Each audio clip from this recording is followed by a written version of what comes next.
Hi guys, this is my documentary about how mobile and normal gaming technology has changed over generations. Thanks for watching.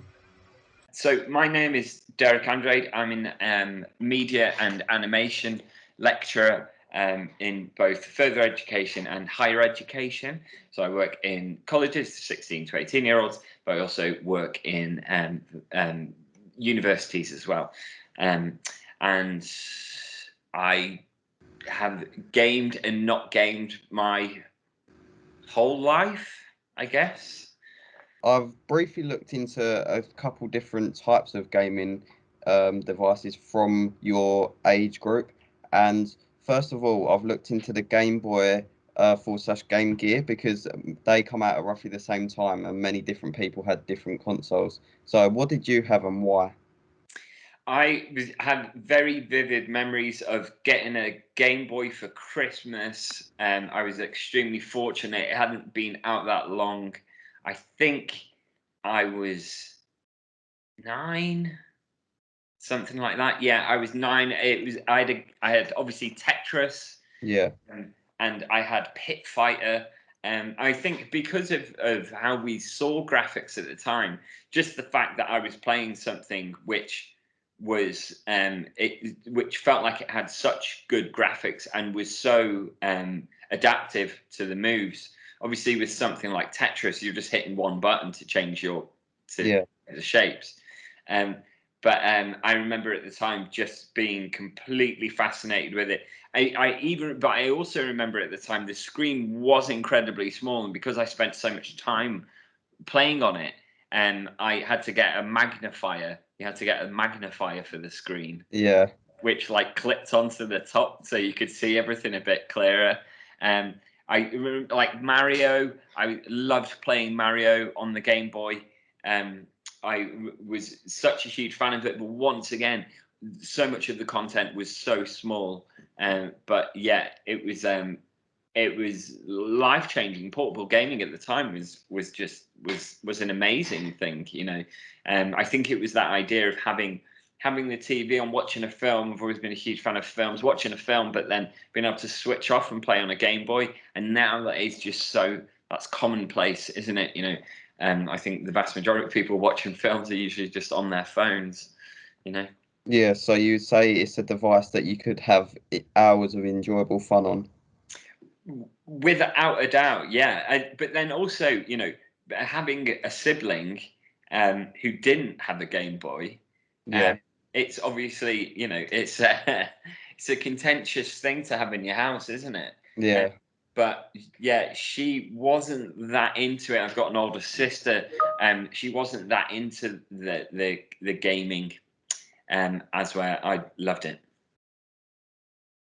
So as we move on to the Nintendo 64, so that was more of like a gaming console that you played on the TV. So what type of games did you have on it and why? I mean, it was all about Mario. Well, actually, to go back a little bit beforehand, before the N64, it was all about the Super Nintendo, Yeah, and that was Duck Hunt. Like, like we would play Duck, and that was like a miracle. Um, we had my friend's house. He had this huge TV, and we would just sit playing Duck Hunt, and that blew my mind. You know, yeah. So just you could say it's a better gaming experience because the bigger TV compared to the Game Boy. Well, without a doubt, yeah, Yeah, without a doubt, it was having that scope as well. In terms of the N64, that was, once again, it was all about the scale, but the graphics had improved so much at that point. yeah, Uh, it was just night and day compared to the Game Boy. But Game Boys did last, yeah. They it last a while. lasted for a while. But then they brought out the Game Boy Color and stuff, didn't they? Yeah, Um, but to be fair, like even with the color, the Game Boy company still went on, so yeah. they must have made a good console for it to last that long. Oh, without a doubt, yeah. And I think Nintendo just do make amazing stuff, and it seems so much fun. And with the N64, the main game that it was all about Mario Kart. Yeah.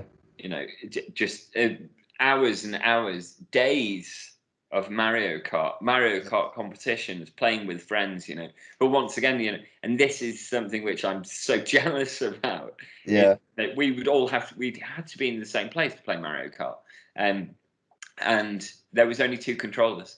Yeah, because I remember when I was young, we had like the Nintendo Wii, and we used to all play Mario Kart on that. Yeah. And I suppose the graphics nowadays on that console was different to what the Mario Kart was on your console. So Yeah, with that, I mean, but it was that, and this is why I think, as much as the graphics can get better and better on the Nintendo, the fun is always yeah, there. the actual aspects of the game. Yeah, it's always just been such an enjoyable process to involve yourself in, and the characters are so engaging, and the playability, and especially with Mario Kart, when you jump into the corners, that's the same whether you're playing it on the Switch or whether you're playing it on the 64 or whatever, and it's always the thing that makes it feel more interactive. You feel that slide, Yeah, so a few years on from that, Xbox come around and they released the first ever Xbox, and that was sort of the same idea as the Nintendo 64. But would you say you were more of the cool kid if you had the Xbox rather than the Nintendo 64? Without a doubt. Without that, but then it was the whole thing of it being new. It was the X. Everyone was like, this just looks so cool and groundbreaking. And once again, it was a huge improvement within the graphics cards as well. Yeah. And also because of the nature of the company as well, Yeah. It made it seem so much more exciting. I think Nintendo is always great because it's a staple of any, and there's something about the Nintendo which brings people in more, and I find that Nintendo crosses the generation gap. Yeah. Much more than say the PlayStation. I mean, yeah, much more than the PlayStation or the Xbox. Yeah, and also I feel like with Nintendo, like it's sort of there's more games available that you can play with like your family together, rather than PlayStation and Xbox are more focused on online gaming. Yeah, without a doubt. I remember, when my granddad was still alive, and the Wii had come out, and playing golf, and he was just like, "This is sick!" Like, just like, this is wicked, man. He loved playing golf, and all of the. Yeah, I think Nintendo's always had that. Whether it's bowling or whatever, that is genuinely something for the whole family, and I think as a result, that target demographic for Nintendo has always been spread the net so much wider than Xbox or even PlayStation. But I mean, it was PlayStation that I was really into as well. When the PS1 came out, that's when everyone was like, "Whoa!" And now you look back. I remember we had Ridge Racer, playing Ridge Racer on the PS1, and we were like, "Wow!" Now you look at that and you're like, "It looks awful." Yeah. So after the Xbox, the first camera phone come out, the Sharp JSH04. Yeah. Would you say the camera on it was comparable to 2021 cameras? No, in any way. I remember having a Sharp phone. At the time I was just like, this is amazing, and it was a flip. And yeah, God, I was in my early 20s when I got that. Phones moved so quick. And everybody, it was all about making it smaller, making it smaller, making it smaller for so long, phones, and then it was suddenly like, make it big. And yeah, I remember getting my first iPhone. I was lucky enough to get an iPhone 3, and at the time I was like, this is just blowing my mind. It was like Shazam. Like everybody had Shazam and was like, this is amazing. Yeah. Did the Sharp phone actually have any games on it when it come out? Do you know what it did? It did have some games on it. I can't remember what they were now, but it definitely did. I remember playing games on the Sharp phone. Yeah, because I didn't know whether they were like the old like Snake games and stuff like that. Yeah, it would have been. It was something aligned with that. It was probably a little bit more refined than that, Yeah, because very much a staple of kind of Nokia, wasn't it? yeah, When it first came out. But yeah, I do remember it having games. It was more refined. It had a color screen. yeah, The sharp phone that I had anyway. Um, but yeah, cameras on phones. I mean, they were so rubbish for so long. yeah, And everybody's, if, being a teenager in the early 2000s, it was. Just got so many terrible pictures. yeah, Just the worst quality ever. Yeah. yeah. So, the PSP was released after that, so that's like the PlayStation mobile gaming device, but that was released 16 years later than the Game Gear. So, would you say there was much difference between the two? Huge amount of difference. Yeah.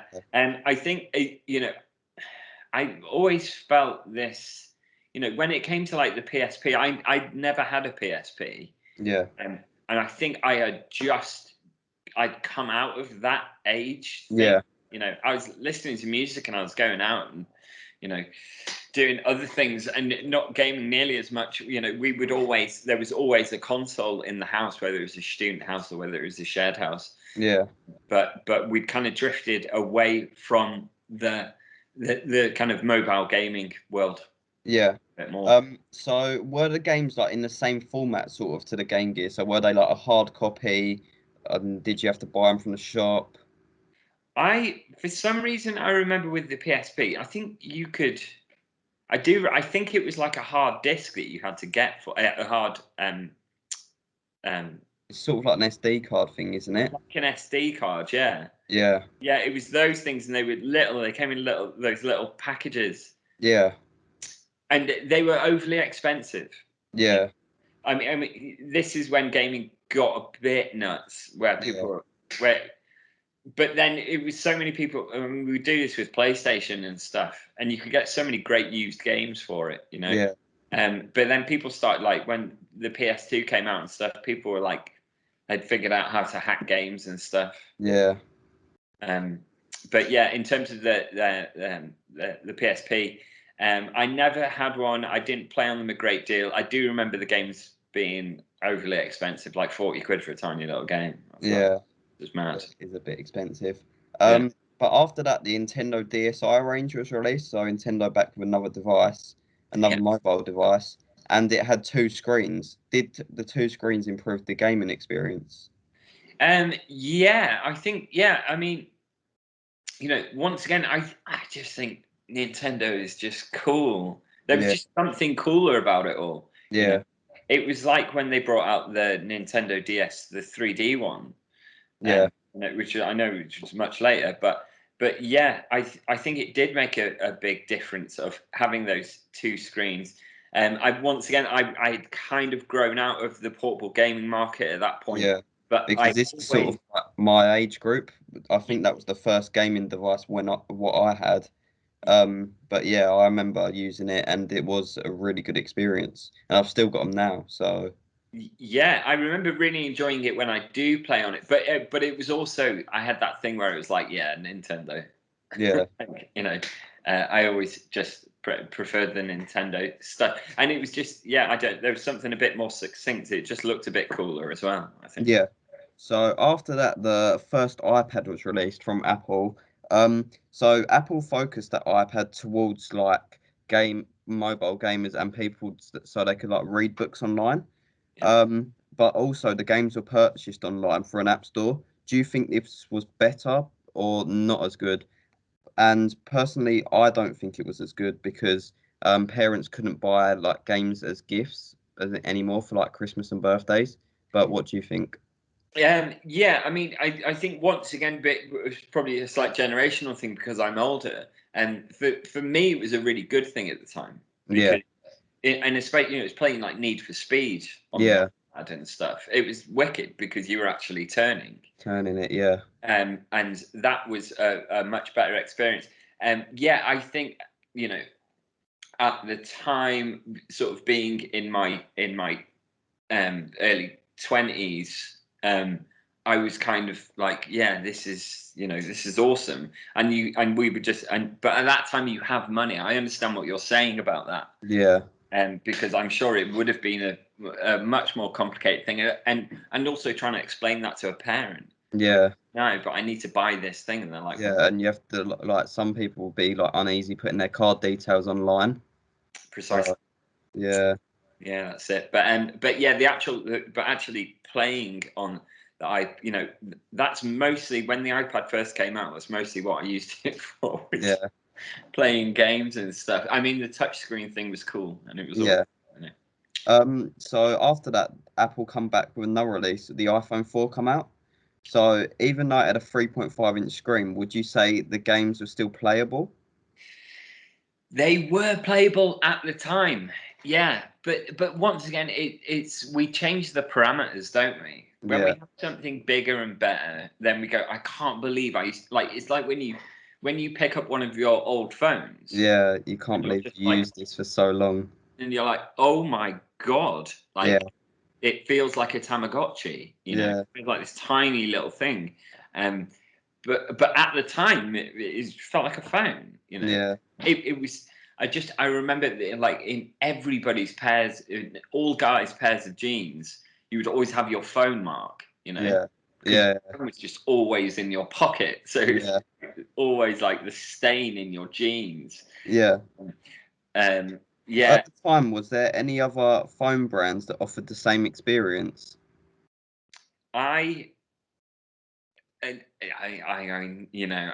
really, it pisses people off, I know, but I've never had any other phone. Yeah, because there's always that big controversy between like Apple and Samsung, but I've always been Apple and never touched Samsung, so I had to get one. I lost my phone and I just needed one, so I went and bought like a little Samsung thing. Yeah. And I did the connecting of the text, and I was just like, this is unbearable. Yeah.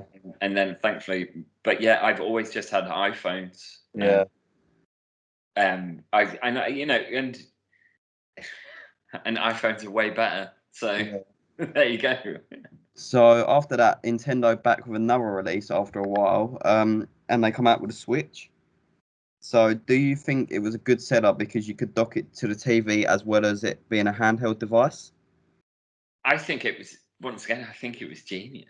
Yeah. I think it was super smart, but also it was playing on the Switch was just like playing on any other computer.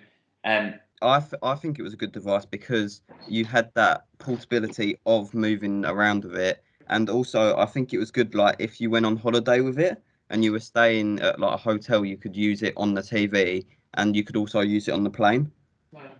Oh yeah. Oh, without a doubt, and I think whenever you start to, but that's just like if we think about just how quickly that has moved in such a short amount of time. Yeah. And when you've altered from going, from now planes having Wi-Fi. Yeah.